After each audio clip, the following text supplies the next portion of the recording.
Para po sa ating Word of God, ito na po yung pinaka-last sa ating series sa improvement sa PDP natin, Personal Development Plan. Tinatawag natin ngayon by the revelation sa salitang Japanese na Kaizen. Amen? Pwede po bang pakigreet ninyo yung katabi ninyo? Di ba yung usapan natin? Every time we meet, hindi lang sa church, kundi everywhere, in care group and everywhere, we will meet with the word Kaizen. At sasabihin natin, Kaizen by God's grace. Chase, Kaizen by God's grace. Amen. Amen. Magka-Kaizen po tayo, which means continuous improvement every year. Actually, hindi lang every year importante every day. Amen? Kaizen every day. Everybody say, Kaizen every day. Kaizen every day. Amen? So mga kapatid ko, ang last natin sa series, nag-umpisa tayo sa relationship, tapos sa health, sa finances, di ba? Kinover natin lahat yan. At ngayon, nandito na tayo sa last series natin, sa 7 areas, yung Christ-likeness sa character. Kailangan, yan ang kinakaisen nating matindi. Actually, pangalawa po yan na importante sa ating PDP, sa ating Kaizen. Yung una, yung ating Kaizen sa ating spiritual life, yung ating faith. Pangalawa ngayon, yung pinakamalaga talaga, actually, yung character. At ang title natin ay Kaizen, to become more Christ-like every day. Amen po ba, mga kapatid? So, sa buong mundo, ini-encourage ang development ng character. Kasi yan ang isang pinakamalagang development sa buhay ng isang tao, yung kanyang character. At tayo naman, yung ating character, ay hindi natin ginagaya kung sino mang tao. No. Ang ginagaya natin, ang nagkatawang tao na Diyos. Diyos na nagkatawang tao na si Jesus Christ, na ating God, Savior, and Lord. Siyang Lord natin. Kaya unang basahin natin ang salita ng Diyos ay ang Romans chapter 8, verse 29. Nakasulat dito, mga kapatid. Basahin natin. At the count of 3. 1, 2, 3. Read. For those God foreknew, He also predestined to be conformed to the image of His Son, that He might be the firstborn among many brothers and sisters. So, itong Romans 8:29 na to, tayo itong mga anak ng Diyos, tayo itong mga called, predestined, at ang sabi na salita ng Panginoon, to be conformed to the image of His Son. Basahin natin sa Good News Translation. Ganito sabi ng GNT, those whom God had already chosen. Lahat ng chosen dito. Sabi natin, I am chosen. You are God's chosen. I am God's chosen. Sabi dito, God had already chosen. He also set apart to become like His Son. To become like His Son. So tayo, predestined tayo, ang buhay natin, ang future natin, ang destiny natin ay like His Son, like Jesus. Sabihin natin like Jesus.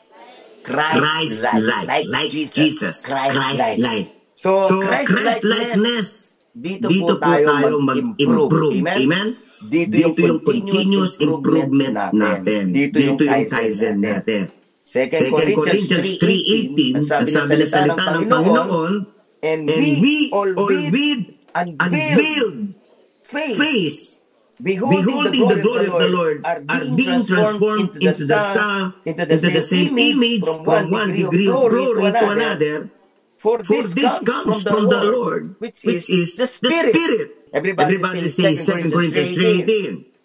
2 Corinthians 3:18 says, na tayo ma-transform into the same image from one degree of glory to another. So, yun pong sinasabi na salita ng Panginoon, from one degree to another, yun pong natatransform tayo ng one degree, no? Degree by degree. Ibig sabihin, level up yung ating pagka-transform sa image ng ating Panginoong Jesus. No? Kaya napakahalaga, mga kapatid ko, na tayo po lahat ay yan ang Yun ang nasa puso natin. Christ-likeness, ma-transform tayo, mabago tayo, Christ-likeness, more and more every day. Lahat ng gustong magbago, magsabi, Amen. Mahal na mahal tayo ng Panginoon. Kahit di tayo magbago, pero sinasabi ko po parati. Hindi ko naman original to, maybe it's from Rick Warren o sa mga favorite preachers ko, one of my favorite preachers na hindi tayo hayaan ng Diyos na manatiling the same, na hindi nagbabago sa kanyang pag-ibig sa atin. Amen. Mahal na mahal niya tayo at babaguhin niya tayo. Amen. So lahat ng magkakaisen sa kanyang character na Christ-likeness, magsabing Amen. Sabihin natin Kaizen. Sabihin natin Christ-likeness. Amen, mga kapatid. So there are four things I would like to share with you. Four things para mag-Kaizen tayo every day. Number one, self-awareness. Self-awareness. Actually, apat na esto, para matanda nyo. Self-awareness of the Christ-like character in us. Ano ba yung un-Christ-like character? Sa buhay natin, yung un-Christ-like, no? Yung hindi ugali ni Kristo, yung character ni Kristo. So kasi ngayon, doon sa tinatawag na emotional intelligence, we are always discussing, I'm always sharing with you. No, kailangan mag-grow din tayo dyan sa emotional intelligence. Pero isang factor sa emotional intelligence yung tinatawag na self-awareness. Everybody say self-awareness. So, aware ka sa sarili mo. Kilalanin mo yung sarili mo. Diba? Kinikilala mo yung sarili mo. Self-awareness. Ano ba yung mga un-Christ-like sa sarili natin? Amen. Please, wag yung ibang tao. Wag yung asawa mo, yung anak mo, kaibigan mo, sarili mo. Diba? Yung maging aware ka, ano ay un-Christ-like sa ating buhay. Sa Psalm 39, 23-24, para maging aware tayo, ipray natin kay Lord na maalis lahat yung blindness tungkol sa self-awareness sa mga un-Christ-like character o un-Christ-like attitude. No, sabi ng Psalm 39:24, basahin natin, Search me, O God, and know my heart. Test me and know my anxious thoughts. See if there is any offensive way in me and lead me in the way everlasting. No? So ang ating salmista dito, by the anointing of the Holy Spirit, parati siya nagpapasearch ng kanyang puso. Nagpapasearch ng kanyang buhay. Ano ba yung mga offensive way sa buhay ko? And lead me in the everlasting. Ibig sabihin, Lord, change me. Baguhin mo ako. I-transform mo ako. No, yun ang prayer niya dito. So kailangan itong Psalm 39, 23, 24 is always our prayer.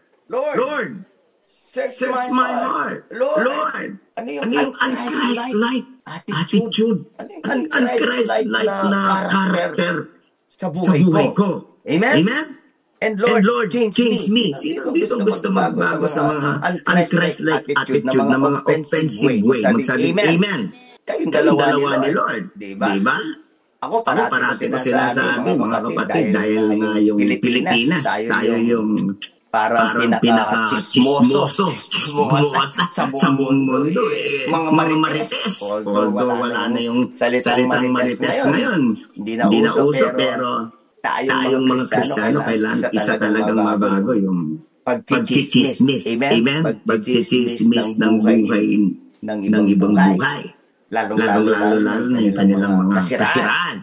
Lahat ng gusto magbago sa pagchichismis, magsabi Amen. Yun, un-Christ-like yun. So, kailangan ipasearch natin sa Panginoon, yung lahat ng mga un-Christ-like. Kasi yung iba, tinatanggap na lang natin na, ito na ako, tanggapin mo na akong ganito, ganyan tayo, no? Ako ito, original ako, ganito. Pero mga kapatid, kailangan mabago tayo into Christ-likeness. Amen ba, mga kapatid? So natin mag-chismis na lang natin ang ating Panginoong Jesus, yung kanyang pag-ibig, yung kanyang kaligtasan na pinagkakaloob. Amen?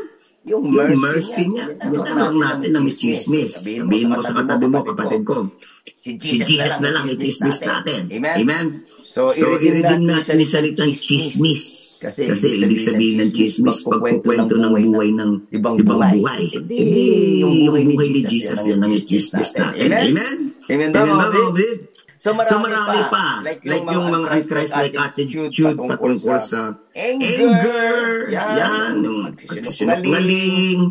No? Christ-like yan. Kasi si Jesus gusto niya tungkol tayo. Like, for example din, yung sa anger, lying, anger, pagkamagagalitin, patience, lalo na sa impurity, yung sensitive ang Panginoong Jesus. Kasi nga si Jesus hindi nagkasala, di ba mga kapatid? So yung unholiness and righteousness, very un-Christ-like yan, because Jesus Christ lived a holy life, Jesus Christ lived a righteous life, 100%. Sabi ng Bible, hindi siya nagkasala. Kahit isa, no deceit was found in his mouth. Kaya yung kahit sa bibig, hindi siya nagkasala, mga kapatid ko. So pa-search natin sa Panginoon. Ano ba yung mga un-Christ-like na attitude sa buhay natin? At sabihin natin, Lord, baguhin mo. Sabihin natin lahat, Lord, change me. Lord, change me. Amen? So lahat ng mga offensive way, kahit doon sa mga maliliit na bagay, pero sa totoo lang, pagka tinignan mo malaki bagay, like yung hindi pagdidevotion, nako, mga kapatid ko, yung hindi pagdidevotion, ano yan eh, sabi ng Panginoong Jesus, hindi tayo mabubuhay sa pinapay lang, kundi sa bawat salita lumalabas sa kanyang bibig. Kaya ibig sabihin yan, mga kapatid, yung pagdidevotion natin, ginagawa natin offensive way yun pagka hindi tayo nagde-devotion. No? So yung pag-aakin ng Sunday worship, yung Sunday outing, Sunday events na hindi nag-worship. Ba, naku, pagka nagpa-search ka sa Panginoon, mapupunta yung finger ng Panginoon minsan sa Sunday, kung paano natin gamitin yung Sunday. O hindi lang Sunday outing, minsan yung iba, Sunday na trabaho sa bahay. Kasi sabi nila, naku, busy ako. Sunday lang ako maglilinis, Sunday lang ako maglalaba. Yung iba naman, Sunday lang ako magre-rest. No? Pwede mag-rest, pero kailangan mag-worship tayo, mga kapatid ko. So, kailangan mga kapatid ko, sabihin sa 139, 23, and 24, sabihin natin, Lord, search me, O God. Magkaroon ka ng self-awareness sa mga un-Christ-like attitude, mga offensive way, even though witnesses. Yung mga witnesses, no? Sabi na salita ng Panginoon sa 2 Corinthians 12:9, naman tayo may witnesses. Kahit ako po, pastor, mga witnesses din ako, si pastor, may witnesses tayo. Pero kailangan, magkaroon tayo ng self-awareness sa mga witnesses, ma-empower tayo dyan, hindi sila manatiling witnesses, di ba? So ayaw naman natin, ayaw din ng Diyos na yung ating mga witnesses, for the rest of our lives, witnesses na natin. Diba? Parang tatanggapin na lang natin, gandito na lang ko, witness ko na talaga to. Hindi naman natin strengthen yan. Kagaya na sabi ni Paul dito sa 2 Corinthians 12:9, sabi niya dito, but he said to me, my grace is sufficient for you, for my power is made perfect in weakness. Therefore I will boast all the more gladly of my weaknesses, so that the power of Christ may rest upon me. Lahat po tayo may weaknesses, pero yung power ni Jesus, power ni Christ, ay magbabago sa buhay natin. Amen? Walang weakness na hindi kayang baguhin ni Jesus. Amen?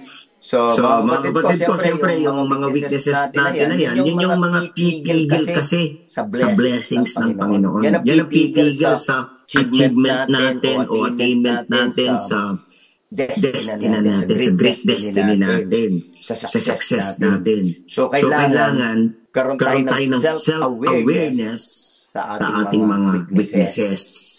So instead of ano ba tawag doon, yung kino-cover natin, o ninineglect natin, o imbes na minsan dinidepensa natin, weakness ko yan. Kailangan mga kapatid, this year, magkakaroon tayo ng improvement sa mga weaknesses natin. Amen ba mga kapatid? Kahit anong weakness yan. Weakness sa emotion, weakness sa kahit nga sa pag-organize. Discipline. Ito, gusto ko mga kapatid. Ito, mga revelation ko kasi dyan. Yung punctuality. Yung sa oras. Siyempre, mahina tayong mga Pilipino dyan. Pero siyempre, kami ni Pastora Roth, isang bagay na dinil namin ako rin, yung punctuality. Dapat on time tayo. Sabi natin lahat, on time. Walang nalilate. Lalo na sa worship. Tatanong ko lang, no offense, magbatid, I love you all. Offensive ba yung nalilate? Sa tao, offensive. Ngayon, tanongin ko yun, sa Diyos, offensive ba yung nalilate ka sa pag-worship mo sa Kanya? Yung tao nga na-offend eh. Si God pa kaya na hindi ma-offend. Of course, si God, very loving, very forgiving, merciful, pero na-offend siya pagka late din tayo, lalong-lalo na yung late yung ating pag-attend ng Sunday worship. So mga kapatid ko, I love you all, no offense. Magbago na tayo sa witness natin sa time. Wala nang na-delete. No? Pasensya na kayo. Yung iba na, alam na yung mga late. Nakatambay sa likod. Pagkatapos ng worship, nakatambay sa likod. Tapos, maghahanap pa ng upuan. Diba? No offense, I love you all. Pero, di ba maganda yung pag-start ng worship? Nakaupo na tayong lahat. Wala nang pagkatapos ng worship. May lalakad pa para kumahanap ng upuan. Diba? No offense, I love you all. So, kailangan self-awareness. Self-awareness. Yung iba kailangan masaktan para maging aware na offensive ito. Mali ito eh. Mali yung nalilate sa pag-worship kay God. Amen ba mga kapatid?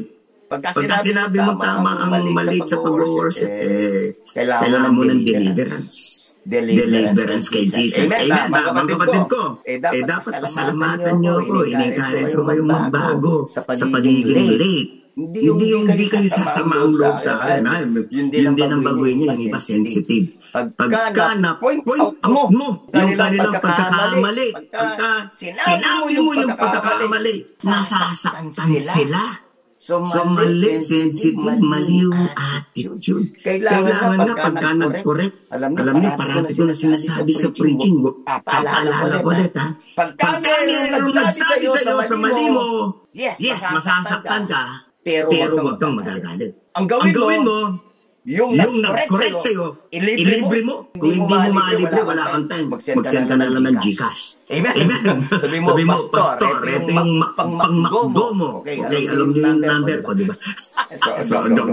Joke lang yun. Di ba dapat ganun? Na kung ano yung sinabi sa iyong kamalian mo, magpasalamat. Dahil sinabing kamalian at ngayon naging aware ka sa mali at mababago mo yung mali. Amen ba mga kapatid? So aware na ba dito yung mga late dyan? Dali lang naman malaman eh. Pagka-worship, yung mga late, yung mga maghahanap ng upuan, yun yung mga late. No offense, I love you all. Next time, wala nang late. Wala nang late. Next Sunday, amen. At wala nang malilate. Amen. Next Sunday, amen. Alam niyo yung Gcash number ko. Joke. Kasi yun ang gusto ko eh. Kasi ano yun eh. Alam niyo ba yung sinasabi kong joke na to? Sa corporate world. Kapag meron ka na point out na mali sa sistema, sa practice, yung nag-point out, binibigyan ng reward. Yung nagtama, binibigyan ng reward. Yung consultant, alam niyo ba? Anong trabaho nila? Pagka naka-point out ka ng isang mali sa kanila, bibigyan ka nila, kagaya ng charity, as far as sa inyo, bibigyan ka nila ng 100,000. Pagka naka-point out ka ng mali sa system nila, at saka sa practice nila, 100,000 yun. Kasi nga, yung isang mali ay malaking tunod sa kanilang business, sa kanilang kita. Diba? Di kayo, pagka na-point out ang mali sa buhay ninyo, yung un-Christ-like, kagaya ng parating late, parating sensitive, lack of time management. Yung impatience. Pagka na-point out sa inyo, nagkaroon kayo ng awareness, kailangan yung nag-point out sa inyo, huwag kayong magagalit sa kanila. Masasaktan kayo, pero huwag kayong magagalit. Tapos ilibre niyo sila. Kahit libre man. Alam na pagka ginawa niyo, mag-start yung tamang attitude. Magiging tamang attitude niyo. Tapos mabibigyan kayo ng grace. Kasi nag-humble kayo. Kasi yung iba, hindi nag-humble kaya hindi nagbabago eh. Pagka kinulit, hindi nag-humble. Kailangan pagka kinulit ka, mag-humble tayo. Para itaas tayo ng Panginoon. Mapabuhin tayo ng Diyos. Kasi kapag nagalit tayo, nasaktan, nagalit, nagrebelde, walang chance. Walang chance na magbago. Kaizen! Kaizen ba mga kapatid? Paki-peace back ng katabi nyo. Sabihin nyo, Kaizen! Amen. By God's grace. Importante ang Kaizen sa Christ-likeness. Pangalawang S is strategies or steps to follow from the Bible as explained by anointed preachers and teachers. So, anong ibig ko sabihin niya? Siyempre, sa pagbabago sa Christ-likeness, sa Kaizen natin sa Christ-likeness, kailangan meron tayong mga strategies. Ano gagawin ko para mabago yung punctuality, magkaroon ako ng disiplina, purity, gano'n, di ba? Wala yung anger ko, non-Christ-like. Alam nyo, no? Ako, siyempre, 33 years na tayo nag-preach. 36 years, by the way. 33 years na yun na akong pastor. Mabibigyan ko lahat ng steps. Pero hindi naman na-record ng mga messages ko sa YouTube. Pero ngayon, ang mangyayari, kung ano yung gusto mong mabago, nahirapan ka mabago, mag-search ka sa YouTube ng mga anointed preacher. Sasabihin nila, i-explain nila sa inyo, in-explain nila sa atin from the Bible, ano ang gagawin nating steps para maging Christ-like tayo sa mga particular area na gusto nating maging Christ-like. Particular attitude, particular mindset, particular character. Sabi na salita ng Panginoon, Ephesians 4:11-12, it was He who gave some to be apostles, some to be prophets, some to be evangelists, some to be pastors and teachers, to prepare God's people for works of service so that the body of Christ may be built up. So, yung binigay yung mga men of God. And I would like to point out the pastors, the teachers, yung mga pastors, mga teachers, nagtuturo sila paano tayo mag-build up sa Christ-likeness. Ang pinaka-message natin sa Christianity is Christ. Kaya, diba? Everyone must become a Christologist. And becoming a Christologist is not only about knowing about Christ. It's about knowing how to become Christ-like. Kaya Christianity, mga kapatid ko. Hindi lang sa religion na, ay, kilala ko si Kristo. Kailangan ang Christianity, yung pagiging malakristo o pagiging Kristiyano. Talaga. Yung mga teachers, pastors, ituturo nila yung si Jesus, ituturo nila yung mga iba't ibang area ng Christ-likeness. Diba? 2 Peter 3:18, sabi ng salita ng Panginoon, but grow in the grace and knowledge. Grow in the grace and knowledge. Grow in knowledge of our Lord and Savior Jesus Christ. To Him be glory now and forever. Amen. So, let us grow in our knowledge of Jesus Christ. In Christ-likeness, how to live like Christ. Ngayon, siyempre, binigay yung mga teachers. Kaya mga kapatid, makinig tayo sa mga teachers. Praise God, nagiginig kayo sa akin. Pero of teachers, ako, ang mga pinapakinggan kong nagpag-grow sa akin sa Christ-likeness. Una na dyan, si Chuck Swindoll. Tinatawag na si Charles Swindoll. Patanda na ngayon, pero buhay pa rin. Chuck Swindoll, gustong-gusto ko pinapakinggan pagdating sa Christ-likeness. Gustong-gusto ko si Gordon MacDonald sa Holiness. Ang galing mag-preach ni Rick Warren, Spirit-filled. Kayo, sino po yung mga gusto ninyo na tagapagturo ng Biblia na natututo kayo talaga sa spiritual life, especially sa Christ-likeness? So yan, sina John MacArthur, gusto ko yan. Lalo sa mga area ng doctrine, John MacArthur. Greg Rossel, gustong-gusto ko yan. Si Greg Rossel. Ito, manilista ko dito yan, ha? Derek Prince, dating sa power. Yan. Pilipino naman, alam nyo, no? Ako, laking Butch Conde din ako eh. Bread of life. Among the Filipino Bible teachers. Kasi ako, laking DZAS ako. Lahat nakikinig sa DZAS dyan. Sabi ng Amen. Lahat ng Kristyano dapat ang ating radio station 702 DZAS lang. No? Kasi naikip tayo doon eh. Sa mga naririnig natin dyan. So, yan, magaling mga karo yan. Si Butch Conde. Yung counselor sa hotline, naalala nyo? Ayun! Gusto ko rin yun. So mga kapatid ko, of course, nagbabasa tayo ng Bible, no? Tapos ang Holy Spirit, nagkakaroon tayo ng revelation, paano tayo maging Christ-like. Pero, iba rin eh, pagka in-explain ng mga pastor, di ba? Amen? Lalo nating naintindihan, nagiging talaga, ganito pala. No? Mare, humility, yung humility ni Christ, di ba? Tapos paano tayo magiging humble, like kagaya ni Christ. Kapag in-explain ng mga pastor, na-stir up tayo, di ba? Amen ba mga kapatid? So yun ang pangalawang dapat natin gawin. Para mag-grow tayo sa Christ-likeness, ako, sa panahon ito na social media, panahon ng Netflix, alam niyo mga kapatid, kahit isang preaching lang pinapakinggan mo, isang linggo, okay na. Kung gusto mo araw-araw, ako everyday, medyo namimiss ko lang ng konti. Si John Maxwell, Rick Warren. Yan ang mga parati kong almost everyday na pinapakinggan. Para nag-grow tayo sa ating karakter. Lahat na gusto mag-grow sa karakter, magsabi, Amen. Although ngayon, parati kong pinupost na yun. Kasi revelation ng Panginoon, yung sisigatan. Kung paano magkaroon ng financial literacy. No? Kasi gusto ko nga every week na i-steer up tayo sa financial literacy. Pero, mga kapatid ko, ang pinakamalagang everyday na pinapakinggan, yung mga paano tayo mag-grow sa ating Christ-likeness everyday. Sasakupin din dito yung faith. Yung faith para matindi yung faith natin. Na hindi tayo magkakaroon ng mga anxiety issues, mental health issues, emotional health issues. Ano yung mga nag-grow sa character ni Christ? Nagiging overcomer yan ng mga matinding mga problema ngayon sa depression, matinding problema ngayon sa anxiety, mental health na. Sabi ko nga, diba?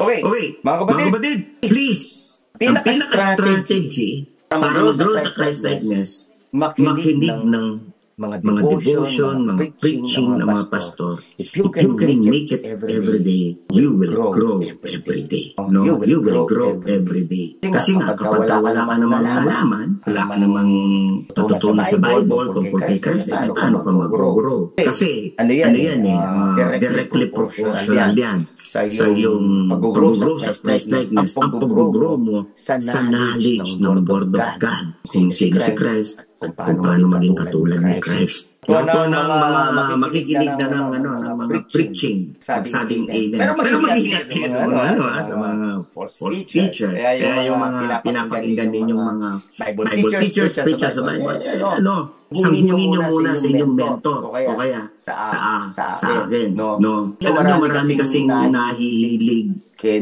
Joel Austin, kay Derek Prince. Pinakinggan ko rin ang mga yan eh. Bumili din ako ng mga libro nila. Kaya lang, nakita ko through the years, yung message nila hindi balance. Hindi balance yung message na Joel Austin. Tapos meron pa silang mga maling doctrines. Kaya hindi ko sila nire-recommend. Pero alam nyo, pagka-touch ka niyo makinig sa kanila, sila Joel Austin, Derek Prince, maganda eh. About grace, positive. Kaya alam. Naman yun lang ang message ng Panginoon. Hindi naman yung message ng Diyos. Puro grace lang. Hindi puro positive lang. Diba? Maraming message ang Bible. Diba mga kapatid? Siyempre, pagka sila pinakinggan mo, yun lang ang magiging knowledge mo. Extreme. O kaya kulang na kulang. Kasi na yun lang eh. So mga kapatid, lahat tayo nakikinig ng preaching. Sa panahon ngayon ng social media, YouTube, Google, please. Gamitin na rin natin ang technology na yan para mag-grow tayo sa ating Christ-likeness, sa ating spiritual life, sa ating character, mag-grow tayo. Amen po ba, mga kapatid ko? Pumili kayo ng mga ng mga pastor yan. Safe na safe kayo dyan kung dyan na kayo pipili. Rick Warren, Craig Groeschel, John MacArthur, David Jeremiah, Gordon MacDonald, si Derek Prince, Chuck Swindoll, Butch Conde, yan. Safe na kayo dyan. Sa mga nilista ko dyan. Marami pa akong hindi nabanggit sa inyo, no? Na mga preachers na gustong-gusto ko. Pero ito, safe na po kayo dyan. Ang mga pastor na yan. Okay, mga kapatid, lahat to ng mga mag-i-improve sa kanilang Christ-likeness, sabihin natin, Kaizen! Sabihin natin sa ating nasa kanan, Kaizen, by God's grace. Ipispan mo naman, sabi mo, Kaizen, by God's grace. Okay, punta tayo sa pangatlo. Surrounding yourself with people who are Christ-like and who pursue Christ-likeness. O siyempre, isa sa mga pinaka-effective way para mag-grow sa ating Christ-likeness. Na yung kasama mo, Christ-like. Diba? Yung mga kasama mo, may passion sa Christ-likeness. Nag-pursue sila ng Christ-likeness. Siyempre, kung kasama mo, hindi nagpo-pursue ng Christ-likeness, hindi ka rin mag-pursue, most likely. Pero kung lahat ng mga kasama mo nagpo-pursue, yung atin natin ang sabi ng salita ng Panginoon sa Proverbs 12:20. Whoever walks with the wise, whoever walks with the wise, becomes wise. Diba? Whoever walks with people who are Christ-like, becomes Christ-like. Tama ba yung deduction natin, kapatid? Tama ba yung reflection natin? Diba? The companion of fools will suffer around. So yung mga fool, magiging, kung ang kasama mo, fool, ang Christ-like ang attitude, you will be like them. Amen? Kaya, choose the people who surround you. Choose them wisely. Kaya nagsabi, you are the average of the 5 people surrounding you. English, ano? Alam ko din yung English, pero minsan hindi masyadong mabilis ang pag-asin. Paliwanag ko, you are the average of the 5 people surrounding you. Ibig sabihin, ikaw yung pang-anim, 5. Ikaw yung pang-anim. So, ikaw daw yung average nung 5 na yan. Kung anong ugali nila, ikaw daw yung average nila. Tama, diba? Tama eh. Ibig sabihin, malaki ang kinalaman ng 5 kasama mo sa buhay mo, sa karakter mo. Kaya yung mga kasama mo, kapatid, tell me who your friends are. And I will tell you who you are. Hindi ko original yan. Hindi ko na alam kung sino. Anonymous. Very famous. Anonymous, diba?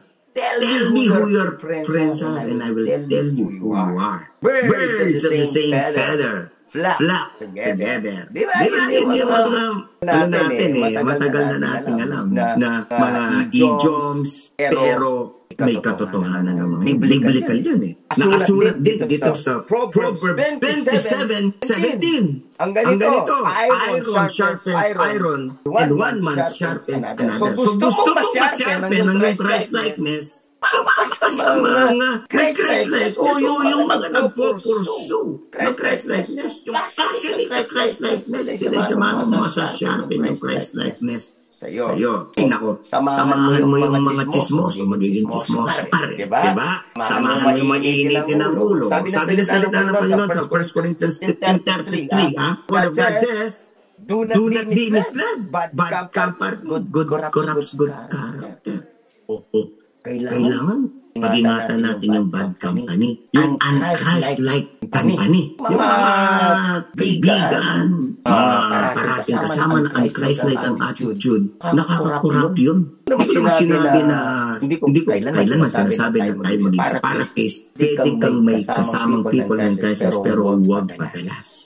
Sabihin mo sa mga huwag madalas. Dapat yung madalas mong kasama yung mga Christ-like. Kasi matutulad ka sa kanila. Tutulad ka sa bad company pag madalas mo silang kasama. Makokorap ang karakter mo. Yung karakter of Christ-likeness, makokorap kapatid ko. So, kapatid ko, samahan natin yung mga Christ-likeness. Kung nasa tabi mo, yan ang samahan mo. Church para yan. Sabihin mo sa mga, yan ang samahan ginakabot. Sasamahan ginakabot. Yung mentor mo, samahan mo. Tapos, ang pinag-pray ko sa atin, mga kapatid, na tayong mga mag-care group, Christ-like yung ating mga ugali, yung ating mga conversation, yung ating mga mga jokes, no? Yung mga jokes, kailangan Christ-like pa rin. Amen? Minsan, ako talagang very sensitive ako. Kasi trabaho lang lang. Trabaho ko tayo mag-correct. Talagang kinokorek ko kapag mayroong maling sinabi, o maling joke, maling prayer.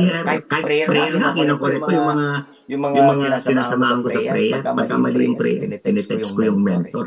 Pakikorek yun, mali yung prayer nun. Kasi trabaho ko yun bilang pastor ninyo, di ba? Trabaho ko yun. Siyempre, kung merong mali, hindi ko kinorek. Mananatiling mali. Kahit nga wrong spelling sa mga PowerPoint natin, kinokorek ko kahit na lyrics ng pagka mali yung mga apostrophe o spelling, kinokorek ko talaga Kasi hindi pwede manatili yung mali. Amen. Hindi pwede manatili yung un-Christ-like. So kapag mayroong mga Christ-like joke, correct natin. Amen. Un-Christ-like chismisan. Correct natin. Un-Christ-like late sa worship. Correct natin.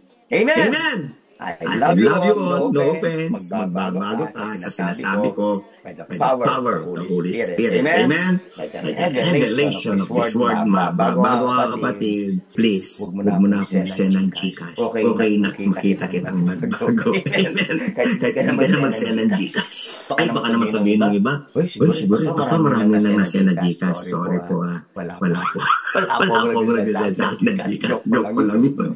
Baka yung iba kayo, siguro, pastor, ang dami nang nagsasend ng Gcash kaya dahil dito hindi pala ko. Hindi ko pa yata naranasan. Hindi.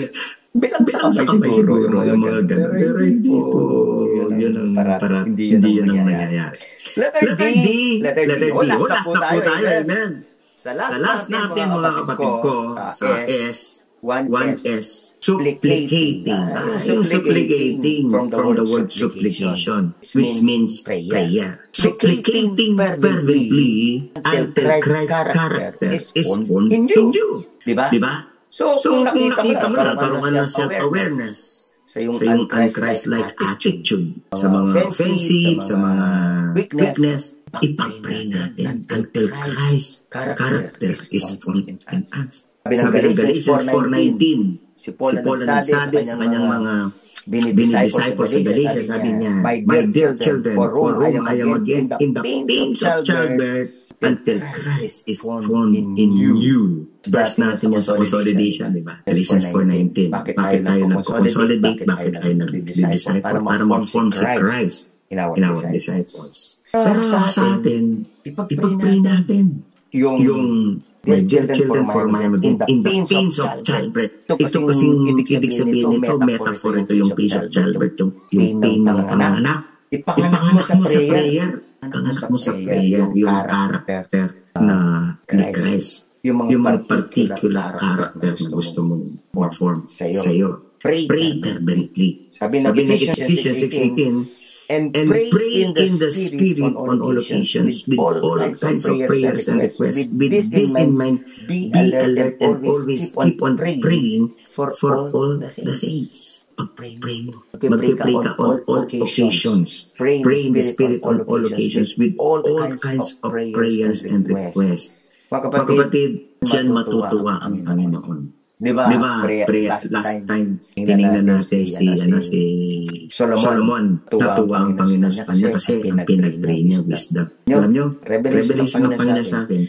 Kung ang ipag-pray mo, ipag-pray ko, yung character ni Christ sa atin, ay, grabe. Palagay ko, hindi lang super tuwa si God doon kay Solomon, kagaya nangyari kay Solomon, kundi magiging super happy din. Sigat sa atin, ipag-pray natin na tayo maging Christ-like. Kasi ano yun eh, malalim yun. Malalim na prayer. Kasi yung maraming prayer natin, puro sa pera, ano tayo, tatagumpay sa business, puro sa pag-aaral, puro sa mga iba't ibang mga problema, di ba? Sa buhay, mga struggles. Pero siguro, pagka itong pinag-pray mo, bira masasyak ang Panginoon ito sa atin. Pag-pray mo, Christ-likeness. Bigyan niyo po ako ng Christ-like humility. Christ-like humility. Bigyan niyo po ako ng Christ-like mercy. Di ba? Bigyan niyo po ako ng Christ-like kindness. So, grabe. Sa close, yung kwento ni Jacob. nag-pray siya. Lord, bless me. Hindi kita pakakawalan. Di mo ako bless. Natatandaan nyo. Sign natin ha. Dito sa Genesis 32, 26-30. Then the man said, let me go. Hindi ko ipapaliwanag lahat to kasi wala masyadong time. Kapatid ko. Pero dito na naka-wrestling. Ang lugar dito, Peñal. Ito yung verse of Peñal. Diba? Yung Genesis 32-30. Yun yung verse ng Peñal. Peñal Prayer Mountain. So, ang nakipagbuno, nakipag-wrestling si Jacob dito. Sabi dito, man, but he wrestled with God. That man was God. Sabi ng ibang mga, ibang mga Bible theologians, si Jesus yun. Then the man said, let me go for this daybreak. Nagre-wrestling sila. Ayaw pakawalan ni Jacob yung si God. But Jacob replied, I will not let you go unless you bless me. Ganda, no? Magandang prayer to. Lord, I will not let you go unless you bless me with Christ life. Lord, di ako titigil mag-pray hanggat di mo ako nababago sa Christ-like attitude ko, sa offensive attitude ko, sa weak attitude ko. Lord, di ako kita pakakawalan sa prayer. Amen ba, mga kapatid ko? Huwag natin pakawalan sa prayer. Prayer is power. Everybody say prayer is powerful. Alam ko, as a genuine Christian, you want to be transformed, you want to be changed, you want to change, nag-struggle ka, prayer. The man asked him, what is your name? Jacob. Yan siya. Then, tingnan natin ang significance ito. Jacob answered. Next verse, please. Then the man said, your name will no longer be Jacob. Your name will no longer be Jacob, but Israel. Because you have struggled with God and with men and have overcome. Jacob said, please tell me your name. But he replied, why do you ask my name? Then he blessed him there. Ang ibig sabihin nito, mga kapatid, ang binigay ng Lord, nagpapabless siya. Ang blessing na namin from Jacob. Kasi ang ibig sabihin ng Jacob, swindler, deceiver. O, ngayon, ang name na niya, Israel. Marami hindi nakakaalam na ang bansang Israel, ang dating pangalan niya ay Jacob talaga. Jacob. Amen. God changed the swindler. Chinage ng Panginoon yung ugali, yung character. Jacob. Yung pala yung greatest blessing. Hindi alam ni Jacob. Hindi alam ni Jacob, Lord bless me. But God knows the great blessings. Diba? Si God, alam mo, mas alam niya kung ano yung matinding blessing gusto niyang ibigay sa'yo. Hindi yung alam mo lang na blessing. Hindi yung alam mo lang. Because our God is omniscient, right? Ang binigay na blessing na Lord, pagbabago ng puso, pagbabago ng attitude. Kaya mga kapatid ko, gusto kong i-receive ninyo ang revelation na to from Jacob to Israel. What is your name? Sino ka ngayon? Kung ano ang pangalan mo o ugali mo ngayon, mag-iiba ka bukas. Mag-iiba ka sa taon na to. Alam ko na tayong lahat na nagkaroon ng genuine encounter kay Jesus na bago tayo. Tayo may kwento ng pagbabago kasi ang buhay na walang kwento ay walang kwentang iba. Dati natin naririnig yan kay Bishop Oriel. Taong walang kwento ay taong walang kwenta. Pero tayo, anong kwento natin? Kwento ng pagbabago. Sabihin natin at kwento ng pagbabago. Ano yung kwento ng pagbabago? Hindi lang po pagbabago ng kabuhayan, estado sa buhay, kundi pagbabago ng character, pagbabago ng ugali. Amen. So, lahat ng genuine Christians nagkaroon ng pagbabago kasi 2 Corinthians 7, anyone is in Christ is a new creation, the old things have passed away and the new things have come. Pero kailangan hindi mag-stop yung pagbabago. Yes, nung ako, karoon ako encounter kay Jesus, nung ko si Jesus Christ noong May 23, 1983, kayo po natatanda niyo sigurado, amen? Kailan nga ba? Sabihin niyo sa katabi niyo, kailan pinagap si Jesus? Ako, May 23, tinago pa ng Lord. Tinago ng Panginoon ng aking mga bisyo, ng aking mga ugali. My journey is 42 years na po ako sa Christian. Itong 2025, 42 na ako eh. So, patuloy po akong binabago ng Panginoon. Hindi ako perfect. Hindi po ako perfect. Please, walang mag-iisip sa inyo na perfect ako. Pero gusto ko pumunta. Yun po ang dapat na importante. Huwag natin tingnan yung iba. Walang perfect. Yung sarili natin, di tayo perfect. Pero i-pursue natin ang perfection. I-pursue natin ang Christ-likeness. Amen.